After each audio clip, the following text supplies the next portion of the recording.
The Boy from Yesterday, Chapter 10, The Right Side of the Tracks. Across town, in the best neighborhood, where all the houses were somewhat bigger, older, and grander, Christian was visiting his parents in their large colonial house on the hill, with its manicured lawn and polished cars in the long driveway. Christian was picking up his Chesterfield Day suit from his closet upstairs in his old bedroom, after lending another suit to TJ. Christian had no shortage of clothes, and what didn't fit in the closets of the rented house in town with Peter was left back at his parents' house. Christian walked into the kitchen to pick up his keys from the kitchen counter, not really looking at his mother, Gloria Tuckerby, who was pouring a large glass of an expensive Merlot from a freshly opened bottle. She seemed almost dwarfed by the enormous kitchen of the house, with its large island and sparkling stainless steel appliances, which were ironic considering that she hated cooking and didn't bother to. Gloria added a few more drops to the glass before raising it to him in a lifeless gesture of a toast. "Enjoy life while you can, son," she said with her usual resigned weariness, which alternated with her indignant rages. This dichotomy of her personality also clashed with her overall appearance, which was always pristine. Smart, pressed blouse, suit jacket, straight skirt, upswept blonde hair, which no one ever saw unpinned, conservative makeup but with vintage heavy red lips, and a tasteful string of pearls around her neck. What no one knew, except Christian and his father, was that beneath this socially acceptable exterior beat the heart of a monster. Nothing in her Chanel suits, which seemed really out of place in Chesterfield, would reveal to the community the severe physical abuse she was capable of, which she had learned from her own parents, and probably theirs before that. No one in Chesterfield had the slightest clue that this was her secret, but they knew something was a little off with her. She was almost too perfect, too pristine, too refined, too just right all the time. Whether it was at church, on the hospital committee, the local women's club, or her several businesses, nothing was ever out of place. And while the town cooperated with her, they didn't dare not to, for most people who crossed her somehow lived to regret it, no one really liked her as much as they respected her, when what they should have been was fearing her, as Christian had his whole life. For the big secret was that Christian was the product of an unwanted pregnancy. But at the time, Gloria took the news with grace and said to her husband, "Well, we shall simply have to make the best of a very bad situation," she had said brightly with a shrug. And she had simmered in a dignified rage at her husband and even at Christian ever since. She continued with her unsolicited speech to Christian in the kitchen. "You settle down, you have kids. Over. Over. I should have waited. I should have never had kids right away. Not the way to go. No, sir, not the way to go at all," she trailed off, walking away, sipping her wine, not realizing or caring the impact of her constant stream of words had had on Christian his whole life. Her relentless criticism, her stream of insults, her constant nagging at him to be more, better, faster, still better, making the most of a bad situation. As much as Christian resented it, he still took it in, which made him more determined than ever to make something of himself, and to earn enough money to be out of Chesterfield forever, with no connection to his parents, his abusive mother and his equally complicit father. Whatever it took, he was leaving, taking his car or a plane or a train anywhere that led out of Chesterfield and away from it, and more importantly, away from her. Gloria was listlessly going through a stack of mail on the kitchen table with one hand, as the other held her nearly empty wine glass. "Don't do anything to embarrass me tonight, will you please, Christian? Will you promise me that?" Christian didn't answer. He just stared, seething in his silence, hating and resenting this foul yet well-coiffed doyenne of society. "Will you?" Gloria said, still not looking up from the useless stack of mail. "Course not. I promise," Christian said, sounding as neutral as possible. He picked up the keys and headed out without saying goodbye to her or to his dad, who was in the living room. Christian went out into the world looking like a supermodel walking the catwalk of his parents' long driveway, and zoomed off in his prized vintage 70s muscle car toward the fairgrounds, ready to make his entrance on the scene as the best-looking guy in town, costume or not. As he approached the fairgrounds in the parking lot, other cars were arriving, as well as many who were congregating on foot, including Laurel and Emily. Meanwhile, TJ, Jimmy, TJ's older brother, a senior at Chesterfield U, and Peter were on their way on foot, and Marguerite and Clark were not far behind.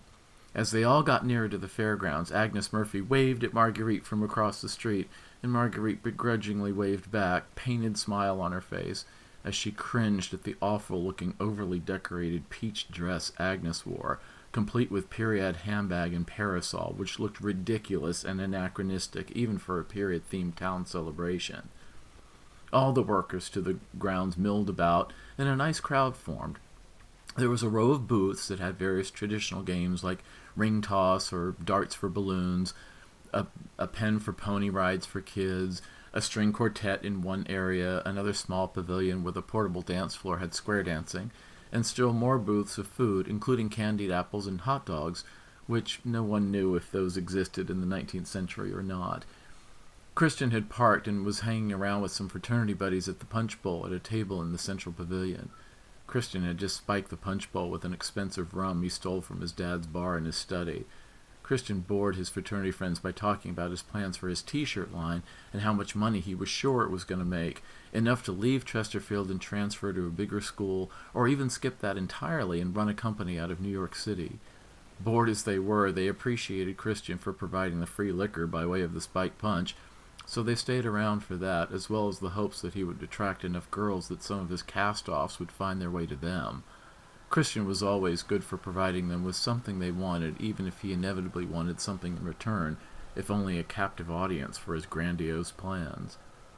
TJ and Peter met up on the far end of the fairgrounds, laughing at jokes they were making at who looked the most ridiculous in their feeble attempts at period costumes. While they had youth and beauty on their side, at least TJ did, that was always an issue just underneath the surface with them. TJ was the better looking of the two, and TJ, Peter, and everyone around them knew it. But Peter still had lots of appeal to TJ, and in a town as small as Chesterfield, and a school as small as Chesterfield U, there weren't that many young gay men to choose from. They were happy to be with each other, though, even if the rest of the town didn't quite meet their taste in just about anything. They didn't really care who they were as a couple, but many could figure it out at just a glance, either through their affectionate body language toward each other, or the fact that their costumes were far better than most, mostly through attention to detail. Marguerite and Clark wandered about, Marguerite competitively sampling entries for the baking contest and trying to determine her competitors' secret ingredients to recipes. Marguerite and Clark started dancing together as the day wore on, especially after they had had a few glasses of the punch they knew darn well was not just red Kool-Aid in a period crystal bowl. Laurel finally decided she had to pee, period costume and corset or not, and she and Emily were just leaving the restroom area, successful in their ordeal when Emily spotted Christian coming their way.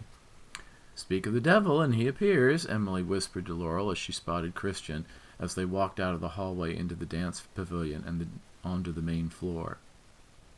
A man that neither of them recognized, older than a college student, red-faced and a bit slurry, was coming from the other direction and stood right in front of Laurel, blocking her way, staring at her but ignoring Emily.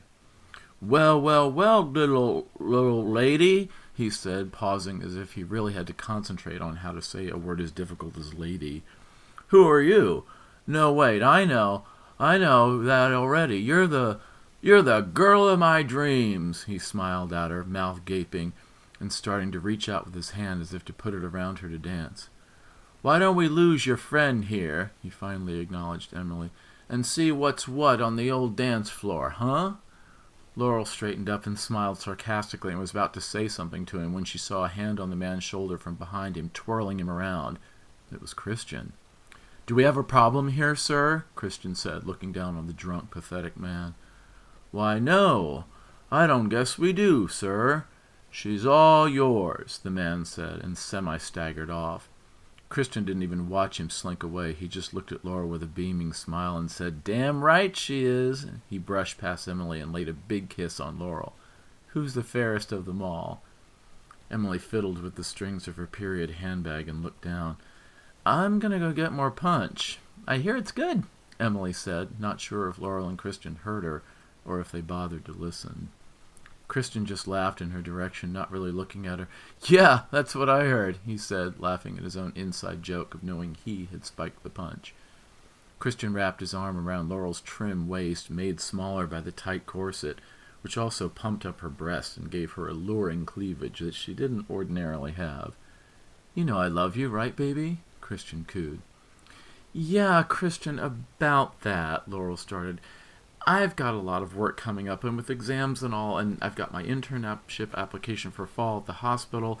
I'm not sure that She couldn't finish because of the lip lock Christian gave her. She gave in, not only because of his hard and sexy kiss, but also because there was something about the period costume that made him look even better, even gallant.